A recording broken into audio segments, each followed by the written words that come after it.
These are hacked up. Yeah, no clef key hate, but at the end of the day, I do believe Clef key hate. People won't want to buy it because it's just fighting Pokemon. When you pull it, you're just like, wow. Welcome into our first episode of a little vodcast that we're doing on the Kado Collective YouTube channel. My name is Champy. Joining me today is Maytech.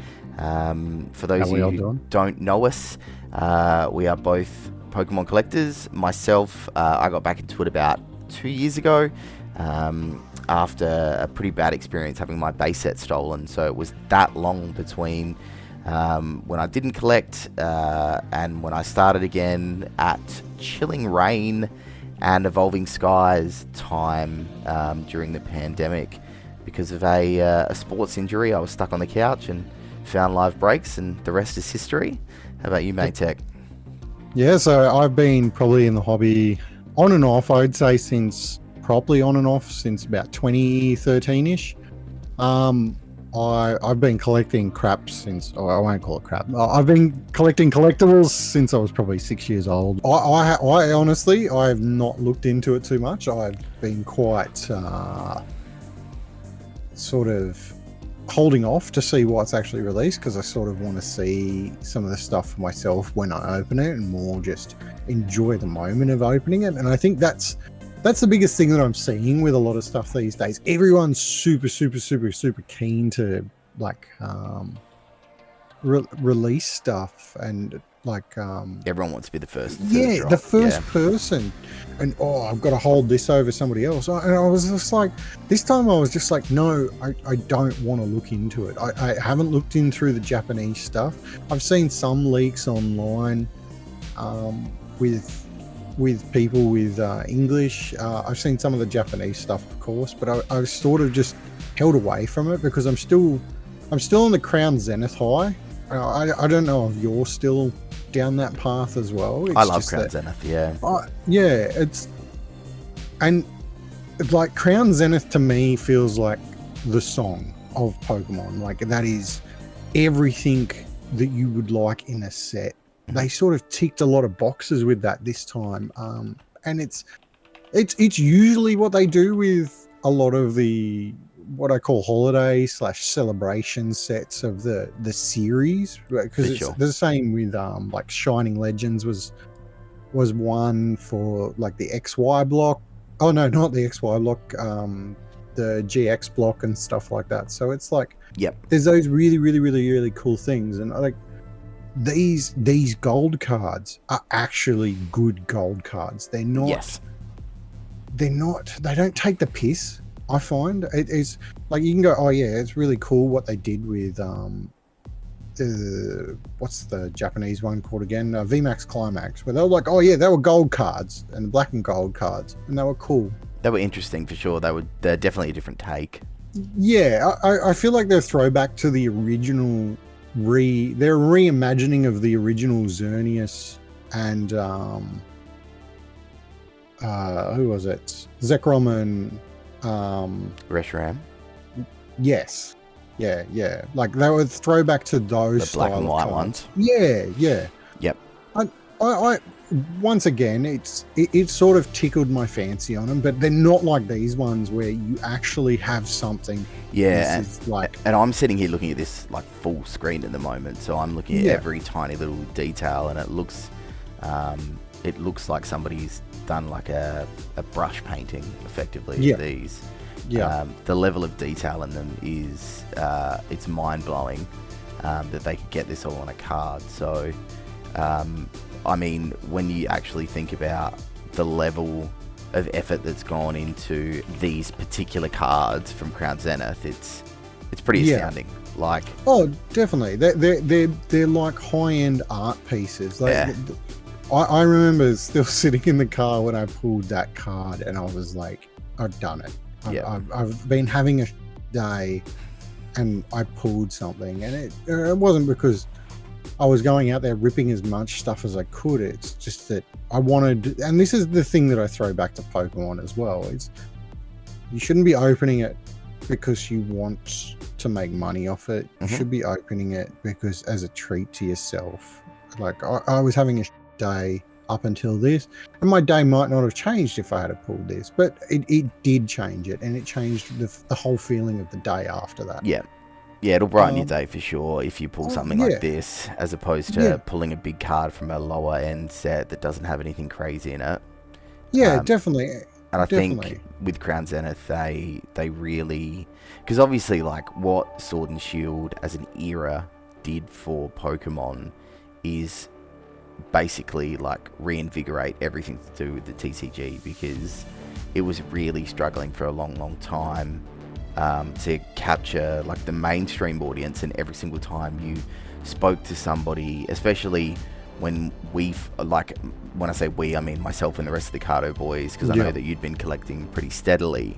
When we got back into collecting a year or two ago, and people said, oh, like, what are your hobbies? And you started to say Pokemon cards. They said, oh, I didn't realize that was still a thing. Or like, oh, I remember Pokemon cards, but it was, base set.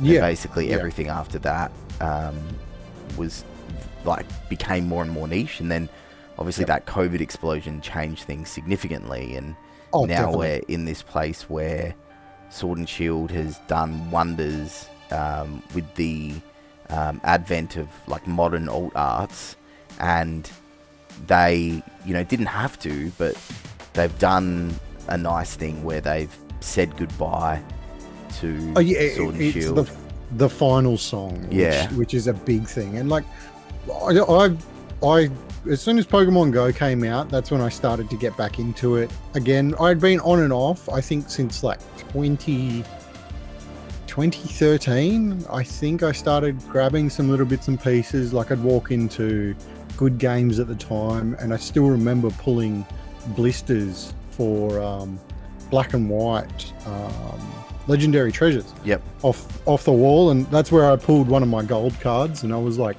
yeah, that's sick. But I didn't really get too heavily back into it until I'd say Pokemon Go came out. And I know some people went back into it, but they were more into the Pokemon game. I was like, I'm getting back into the cards, baby, sort of thing. And that's when I started grabbing all of my, like, lots of base set and stuff like that people were just like, oh, it's a little bit up there, and like you could buy a full base set in relatively decent condition for about $300. I think I was paying at that stage, which is, if you saw that today, you'd just be like, thank you. 100%.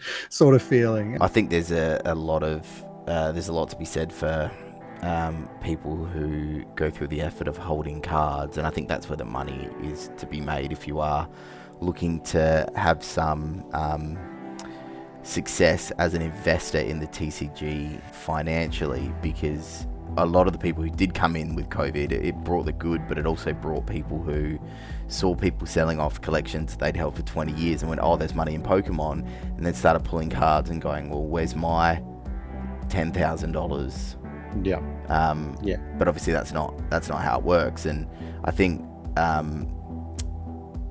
there's not a path at the moment that's carved out for where modern stuff takes us, because it's so popular and there's so much of it in circulation.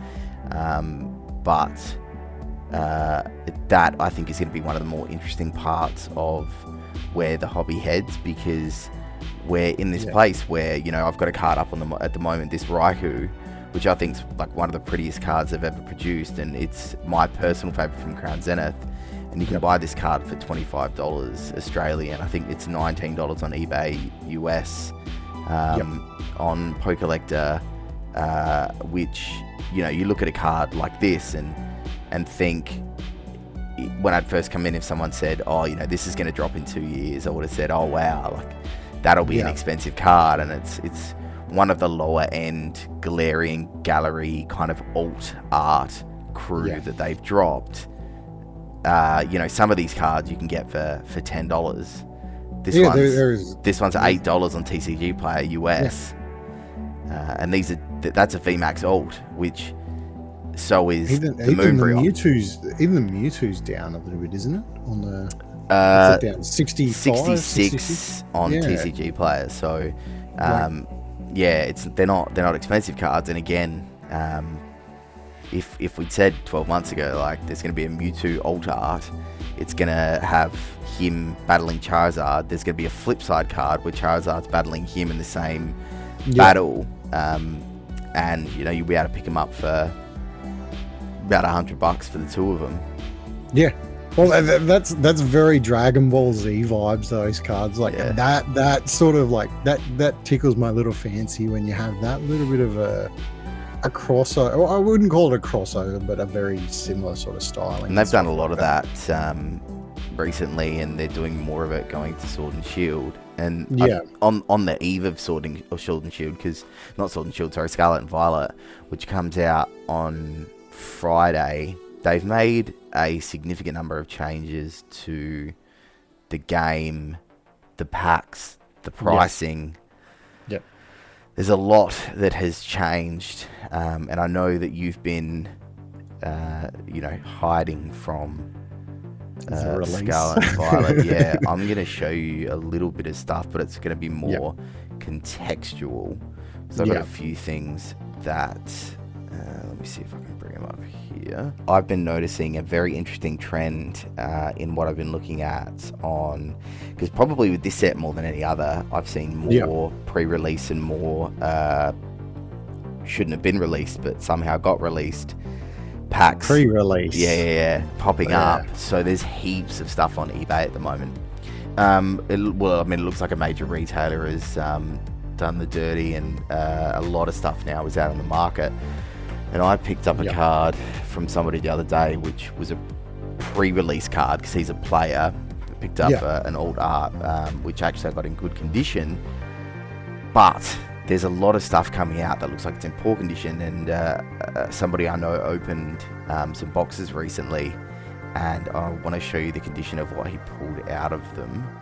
So this is the card that he pulled out. One of the two cards he pulled out of his first booster box. And I don't know if you can see the little white dot. Yeah.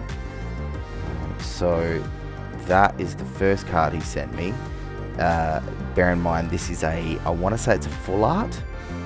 And then there is a special art rare or special illustration rare that I'm going to show you next. Okay, and so this is the second card. This is the top corner, which I believe is a special illustration rare. Another little bit of whitening up here. Yeah. Okay, so these are from a case, and so you'd think, all right, maybe potentially there's some whitening issues, how it came out of the roller, we're not entirely sure. Then we've got a third picture. Okay, and so this is the third picture that he sent me, and as you can see where he circled, these are hacked up. So the lips are all ripped over on both cards. But this is, so these are from a separate box, and then another box I don't have a picture of, but there was a Miriam special art rare, which is coming to be the chase card for the set. And it was in the same condition as this. So from box to box, this was a concern, as well as the whitening. And I've been doing a fair bit of looking, because there's actually not heaps in this set that I'm personally chasing. But there is a card, a Great Tusk special art illustration rare that I'm chasing out of this set. And I've looked at about 30 different eBay listings. And every single one of them I've seen has corner whitening, like he sent me in those photos. Every single one of them. So I don't know if it's a change in the texture that they're using, or a change in the printing in some way with the change up of the cards. They've obviously switched to silver borders. They switched their texturing in general. I don't know whether or not that's the case, but it definitely appears to be like there's a systemic issue that's going to potentially make pulling a gem mint or a perfect 10 card, if you're looking to grade, harder. I think what that could be down to is we don't know how heavy the machines are being used at Millennium Print Group. over the last few years. I would say quite heavily to try and keep up with the demand, supply and demand.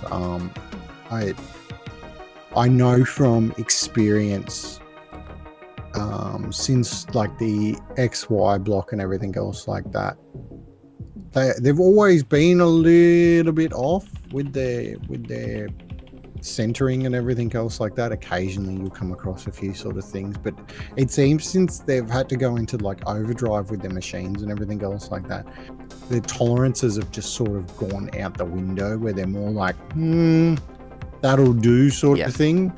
But like it could be the same sort of thing. Like I'll send you a photo of this so you can just splice this one in. But this card here, see that big, ugly, funky stain? Yes. That's on the card. That's ink. That's just leaked on the card. Yeah. That's nothing that I've spilt on it. I pulled that and it was just print inked. And you can feel it because it's still textured. Like it's textured the same as the card around it. And it's like, well, if they're just letting everything go through at this point in time, I've got other cards that are like some of the promo cards that I've received lately, and I don't know if you've received them from the Pikachus, from Crown Zenith. The miscuts on those are like proper miscuts, to the point that I can see the other side of the border sort of card with the VMAX Pikachu that I've got and stuff like that. So it's like, I understand that they've got a print to demand and everything else like that, and they cannot be perfect. I do understand that wholeheartedly, that they are printing millions upon millions upon millions of cards. But where does the consumer, with the price hikes, go, enough is enough, I'm not purchasing this product because it is not up to the standard of what it should be? Which, once again, consumers looking at this wholeheartedly, we're probably not going to vote with our wallet at this point in time. Not until you start seeing some really horrendous sort of stuff where they're just like, we don't care about really how your cards come out. They could be run over by a forklift and we don't care, sort of thing. So yeah, I definitely feel like we're in this holding pattern at this point in time where they've made enough changes to the cards, to the packs, to the style of the cards, to the style of the sets. They've taken out rainbows, they've changed to silver borders, they've updated I've just got on screen now, the reverse hollow pattern for the new set, which is a huge uptick in quality from what we were getting in Sword and Shield. It's a very throwback to Japanese style, that reverse. And it's they've done a lot of things that are ambitious, interesting, great for TCG players, and great for collectors. So they are ticking boxes, because at the end of the day, if you want to look at this as a purely comparative exercise, we were getting 4 alt arts regularly per set. Now we're getting 6. Plus we're getting trainer alts as well. So I think, I think the 6 includes the trainer alts. 1, 2, 3, 4, 5, 6. So we're getting 6 with trainer alts included. But the trainer alts have already proven that they can hold their own. The Miriam, like we said, is the highest priced card at the moment. So there's good stuff happening, and it is 6, because I forgot about Great Tusk. And so we've got Spidops, Gardevoir, Great Tusk, Iron Treads, Miraidon, Koraidon, and then we get multiple trainers as well. So we're actually getting a significant bump, which is something they've announced going forward in terms of what we would technically consider alt arts. They're special illustration rares, but they are definitely the same rarity as your Lugias, Giratina Vs, those ones. They are 2 gold star rarity in the bottom. I don't know if you can see, but in the bottom of the screen here, this one's a 1 gold star rarity.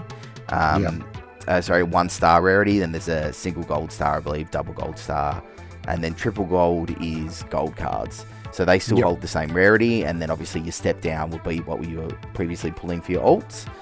So there's definitely good stuff happening for players and collectors, but we've moved away from the set stamp as well now, haven't we? Everything's gone Japanese. So they've gone to the motherland in terms of that Pokemon being created in Japan. They want everything to be streamlined in with the Japanese format. They've tried things in Japanese first. They've worked. They are happy with where that's going, and then they've rolled that out internationally and said, we've given you your time to do your own thing, and now everything's going to be in the same vein, which none of that I'm angry at.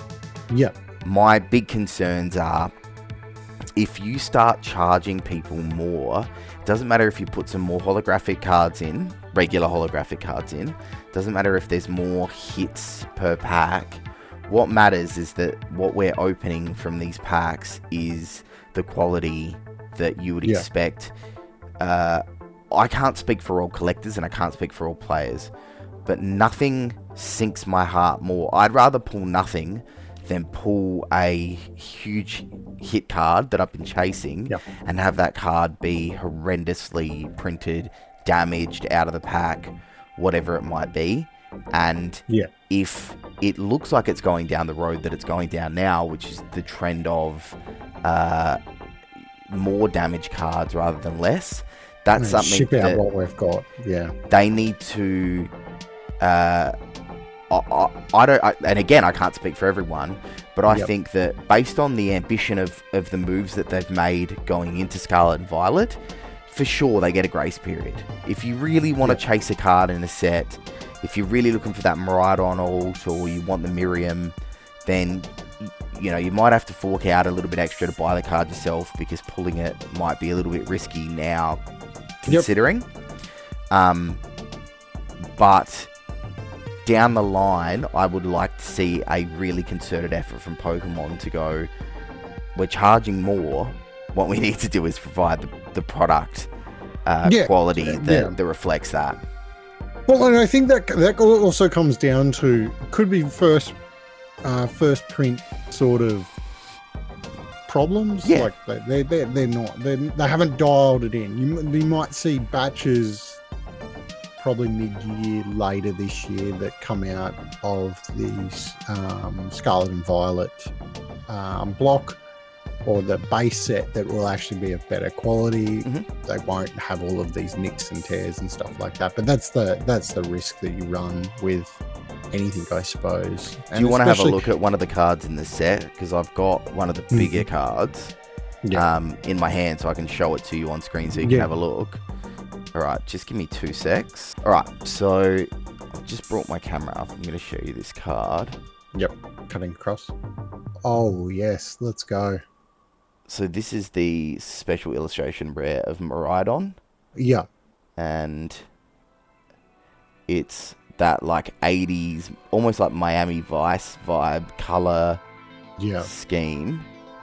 Are these expensive at the moment? These ones? Australian, this is about $150. But obviously, so the big changes are they've changed the texturing.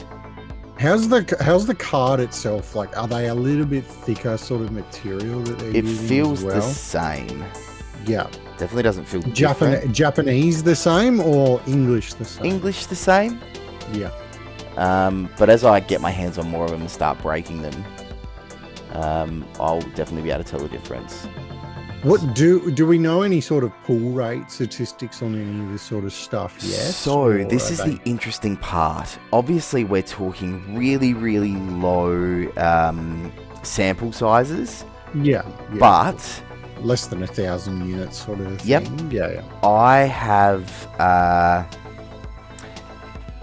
have seen a case produce a Miriam, 3 Gardevoirs, a Miraidon, and a Coridon alt special illustration rares. And the case that my friend who sent me all the pictures had every alternate art special illustration rare. I'll get there. SIR. Yeah. Except for the Charizard. In one case. Yes. So he basically said to me he completed a master set of this. Yep. In 2 cases. Wow. 6 cards above the regular set.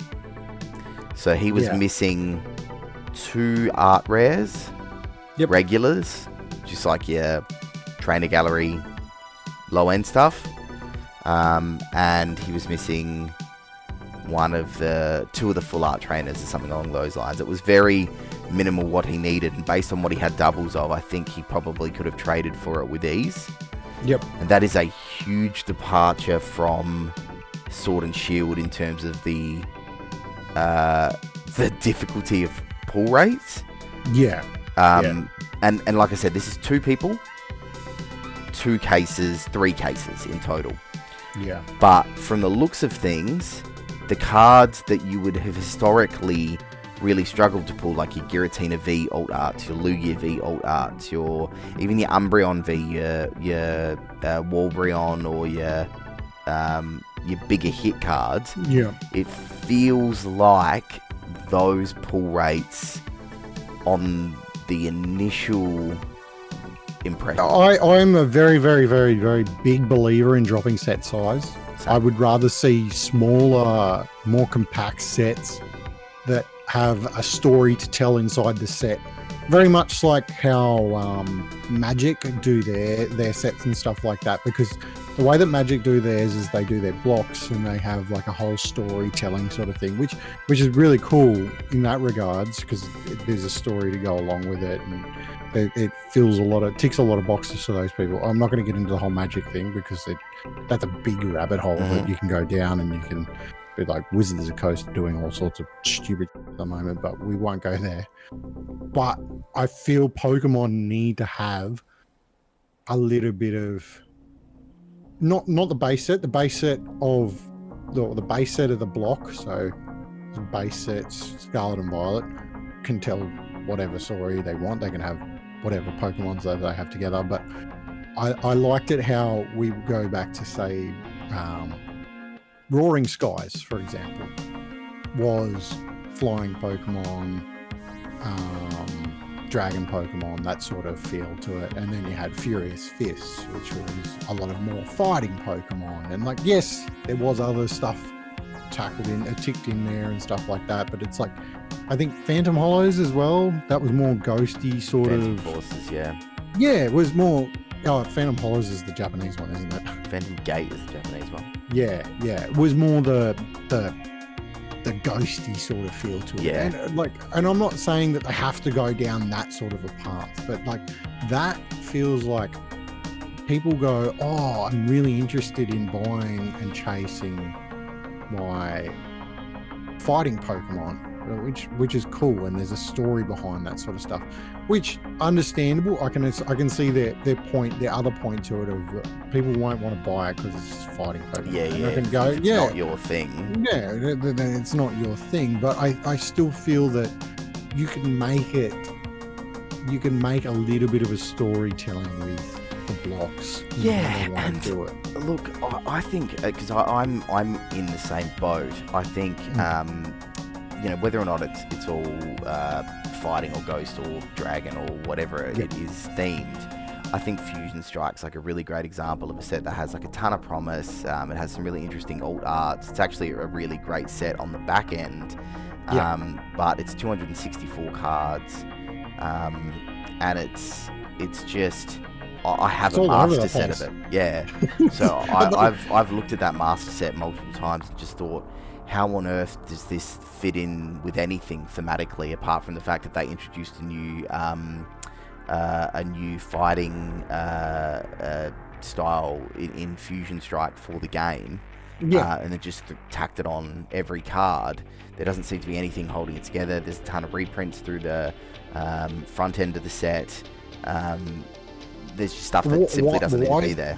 Why is there an evolution in it? Yeah. Why is there you had an entire block prior to that? Well, literally the set before it. We forgot about Espeon. What? Yeah, we just tack it in. It's like, why?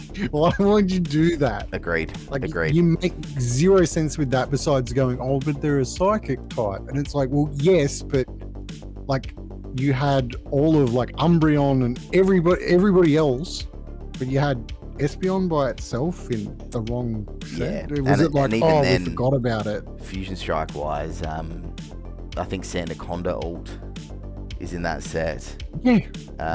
So there's more than one ult art in that set that doesn't fit the bill in terms of needing to be there. Yeah.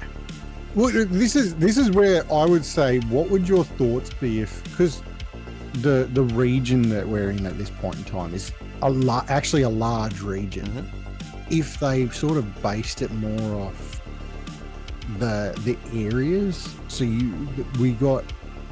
we started off in like say the starter zone and stuff like that. Yes, you need to throw some big hitting cards in there that actually do some decent damage and stuff like that for the actual competitive play sort of stuff. But base some of that sort of stuff around the starter zone, and then we move on to like different areas of, it's Paldea, isn't it? Paldea, yeah. Yeah, like going through different areas and different gyms there, and you can have the gym leaders as the art cards for those ones and stuff like that. And I think that would actually pull a lot of people in, because you could be like, these are really, really, really cool things. It feels like you're actually going on a journey. Yeah, reliving the game. Through the game. And that sort of an idea, I think, would be sick, because it would be like, yes, some people would be like, oh, I didn't like that area, so I'm not going to buy that set. No, I don't believe them if they say that, because... But, even then, like, I completely understand people not wanting to collect every set that drops. But yes. At the same time, it's like, you can't stop printing stuff based on what people are gonna collect or not collect, and I know plenty of people who didn't buy in much of Fusion Strike. I know plenty of people who didn't buy much of Chilling Rain or whatever it might be, and then I know people that have master setted those two, including myself, Fusion Strike. So I get it, like. It's certain things are going to tickle people's fancies and certain things aren't. But as long as they're ambitious, I think being ambitious is better than just going, let's whack as much into this so we can cover all bases. So there's something for everyone, because you try to please everyone, you end up pleasing no one. Oh, 100%. And this is the thing, because if you actually have a look at the map, you can progress around the map. And I would say leave the Pokemon, yes, you can sprinkle a couple of them here and there out of the crater, but leave the crater as like either the end of the block or maybe halfway through it or something like that. Yeah, where you're just starting to get through it and stuff like that. That's what I feel that it should be. Yeah, because you get Miraidon and Koraidon early on in the game, so you can feature them initially. You can sprinkle your legendaries in right towards the end, or your sub-legendaries in right towards the end. Yes. All the gongs or whatever, the door Pokemon, like those, I don't want to see them. Oh, they're coming next. Yeah, I know that, and that's what pisses me off. I don't want to see them, but until like halfway through this, like they should be like the end of year celebration, part of the end of year celebration set, where they're like in that area, not, hey, you're getting them next month sort of thing. Well, it's like, the other thing with those Pokemon is that I haven't experienced them. So I played a lot of Scarlet, and I got through a big chunk of the game, and then life got in the way, and I never managed to catch the battle the sub-legendaries, and complete my Pokedex. I got like 320, I reckon, if there's 400. And I still plan on going back to it. However, if you are not a hardcore player of the game, because it takes a lot of effort to get those sub-legendaries, you have to go around, find all those stakes, pull them out of the ground.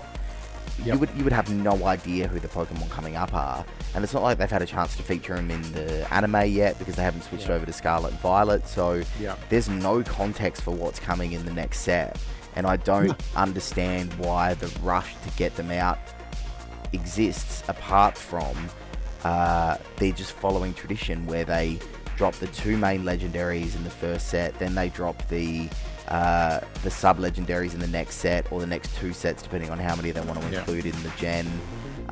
It just looks like they're just trotting out the same pattern, as opposed to going like, oh, how do we make this more interesting? And what I think it's going to lead to is those guys getting featured again later on down the track, and more of the same. You get 20 reprints of it, and it's like having the Celebi, and I'm not trying to crap on Celebi. I actually like Celebi. Same. But it's like you see Celebi come up and it's just a basic holo, or it's sometimes not even a holo card, and you're like, that's a legendary card. Like, why is that not even a holo? Like, another really good example of that is I actually pulled one last night. It was a holo, it was out of, I think, Guardians Rising or Celestial Storm, a heat brand. And it was only a couple of weeks ago, because that's an era of Pokemon that I missed almost entirely, so I'm not familiar with who's what, and I didn't watch the anime over that period. I only got back into the anime recently. I only got back into the TCG recently. I had no idea Heatran had any sort of mythical, legendary, sub-legendary, whatever it is, status until very recently. And the trading card game has given me no indication that is the case. Yeah. Like, I could never have picked up the Pokemon TCG and gone, oh, well, this Pokemon feels like it's more, like, to be more revered. Yeah. No idea. Most definitely. And like, you can say that everyone's like, oh yeah, everyone knows all the big ones like Arceus and everything else like that, but there is those sub ones that people are just like, me, I don't know what that is, but we're just going to throw it in there anyway. Yeah, like, Shaman. Well, yeah. When was the last time, and this is a funny one, when was the last time you saw a Meloetta card? When was the last time you saw a Hooper card? Like unbound or bound? Hooper got some love in Crown Zenith. Yes. But it's not super consistent. One card out of before that. Before that, it was XY. Yeah, I think I got a promo card from the movie. Yeah, that's the last one. That's the last one that I've seen. Probably. Yeah, there was some Hooper in Ancient Origins, I reckon, and that's about as far back as it goes, because there was a random Hooper full art in Fusion Strike. Yep. And then that lent itself to him getting the special art rare in Crown Zenith. But that's the thing. I don't want throwaway Pokemon. Right? For sure. I understand there is thousands of Pokemon now. We have hit that point where there is forgettable Pokemon, of course. Klefki. Literally, you jumped in over the top of my lips pursing to say Klefki. Yeah, no Klefki hate. No Klefki hate. But at the end of the day, I do believe... Klefki hate. Right. Yeah, absolutely. You can drive that train as far as you like. There's a new Pokemon for you, a train Pokemon. Yeah, it's coming. It's coming. I hear that train coming. But I feel that if you release a legendary Pokemon, do not make it have some sort of amazing feel to it. Like it should not be just thrown away as a throwaway card, because I am on probably the Charizard hate wagon a fair amount, and that I'll be the captain of that ship as much as I like. But at the end of the day, like you don't see like basic non-holographic Charizard cards. Like I can think of maybe one. Yeah, it's pretty rare. From a normal set, I understand there is promo cards that definitely don't have holographic Charizards on them. Do not get me wrong, but it is very, very, very rare to take that Pokemon that's on a giant pedestal and then put on a basic sort of a card. Meanwhile, they can go these really like creationist Pokemon where you're almost talking about the they are a part of the soul and everything of Pokemon on basic generic cards, and that's where I feel like that these sub-legendary cards will end up. They'll just end up as like a footnote in this, which they are a little bit of a footnote, and I do understand that. Like, their storyline wasn't really that pushed out as much. Like, I've finished both games now. Yeah, they didn't do a good job of intrinsically sort of like look. Yeah. I understand Pokemon's multifaceted, so Yeah. if the anime starts really pushing that story and broadening things and encompassing their inclusion in Scarlet and Violet and we get more of it in the DLC coming up, you know, fair play. I obviously understand not everything's been told, but it just looks like they're going to end up being another, you know, Tornadus. Yeah, and that's a sad thing. Because Tornadus and you know, Pokemon of that ilk, they've all, like, there's so many of them that had tons of potential to look at and go, gee, that's a cool Pokemon. And then I look around for cards, or I look around for, you know, whatever it might be, and I think, like, there is not a lot of love for this. And then you get a Honchkrow alt art, and you're like, like, I get Tornadus had an alt art, and it's probably not the best example, but, like, there are definitely Pokemon who, like, Heatran is a great example. I am not sitting here championing the cause of Heatran. However, if you're going to say, based on a pecking order of Pokemon, what deserves to get an alt art card more, Lumineon, Honchkrow, or Heatran, this should not be an argument. And I, for one, adore both of the Crown Zenith special art rare and the Lumineon alt art from Brilliant Stars. I actually think they are exceptional cards from an art perspective, but I'll be the first to tell you that, you know, in terms of where respect should be given in a pecking order of Pokemon, that should be given to a Heatran. I'll wait until you see a love disc come out as a as a what do you call it, as a full art, and then people will be like, what? Nah, everyone loves Love Disc. Do you know Love Disc is the lowest base stat Pokemon ever? Shout out all my Love Disc fans. Yeah. Did Love Disc become my new favourite Pokemon? Love Disc is a new favourite Pokemon. It didn't. Okay, so before we wrap this up, the one thing I did want to say briefly in terms of what they've done differently in this set. While we're on this, it does tie in with the legendary side of things. What I felt that they did a really poor job of in this set is they showed not love, but creativity when it came to promoting the cause of. So, like, obviously every game's got its two major legendary Pokemon.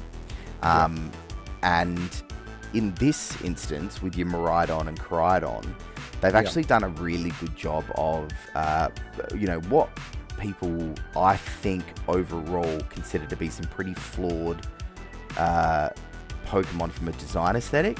Especially, you know, Koraidon having wheels and choosing to run. I think they've done a good job of championing the cause of these two guys in a way that they didn't with Zamazenta and Zacian. Because if you think back to Sword and Shield base set, it was 2 gold cards, and that's about all you got. And granted, this was pre-modern alt art consistency, but we technically did get an alt art in that set of sorts in the VMAX Snorlax. The creativity of the way they drew that up, it was very obscure.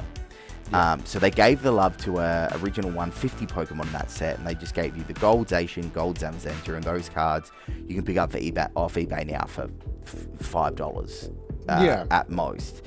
And then the first time they really dropped anything heavy on us from a Zacian Zamazenta's perspective is when they got to about VMAX Climax, when we got those 2 ripping, you know, alternative designs.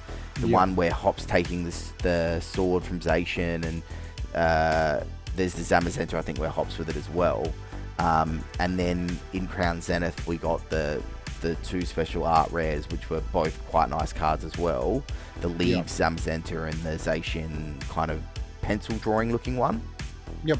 But by then it was too late because Sword and Shield was winding down and it had kind of lost its shine. And I think they'd come right off the bat with, I won't show you the Koraidon illustration. See, I'm a bit of a Team Koraidon now. I started off on Violet. Well, I liked it. I actually, so I bought Violet because obviously Miraidon makes sense functionally because, you know, it does what it's supposed to do from a body perspective. But when I saw the alt art drop for Miraidon, I was like, this thing is gorgeous. I'm obsessed with it. I have to have it. And then they released, have you seen the ETB promos? No, I haven't. I'm staying well away from all of that sort of stuff because I'm not going to show you the ETB promos, but both of the ET promos are great. And the Miraidon one I think is exceptional. It might be my favorite promo that Pokemon have ever put out from a design perspective. And that's just a personal thing because, again, it has very similar vibes to this from a color perspective. It looks like LA in the 80s. Type vibes, but it's obviously more of a Tokyo reference. But when you see that card, inevitably you'll understand exactly what I'm talking about. It's gorgeous. It is everything that a promo should be. And I was on eBay the other night looking at Miraidon plushes to throw behind me. Like, I'm fully on board for a legendary Pokemon for the first time and as long as I can remember. And that is a distinct polar opposite to how I felt about Zacian and Zamazenta. So I think from the legendary perspective, I think they've really set us off on the right path to... well, you're probably in the same basket as me. I'm a legendary dogs fan. They tick every box for me in that regard. Cats for sure, but yeah, go on. I haven't really connected with many other legendary Pokemon. Maybe Darkrai. Darkrai and Giratina would be the only 2 since then. And that's not because I'm a weird sort of incel sort of person. I don't know, man. Regards. That haircut screams emo. We just Darkrai. Darkrai. Like you've got to like. Dude, Darkrai slaps. Yeah, it does. And it's when I found out about that, like this is the only time that I've been upset that I wasn't collecting at the time was the tag team stuff. Tag team, I think, should come back. I feel like tag team is a very, very, very, very cool and unique sort of thing. But we'll discuss this in probably another later sort of an episode or something. Yeah, we can delve pretty deep into tag team because and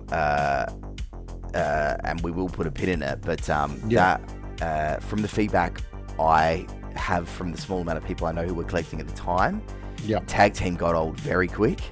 And people were sick of it when they got rid of it. So bringing it back, I think is gonna raise questions. Yes, especially considering that there is definitely a retrospective love for it from new collectors.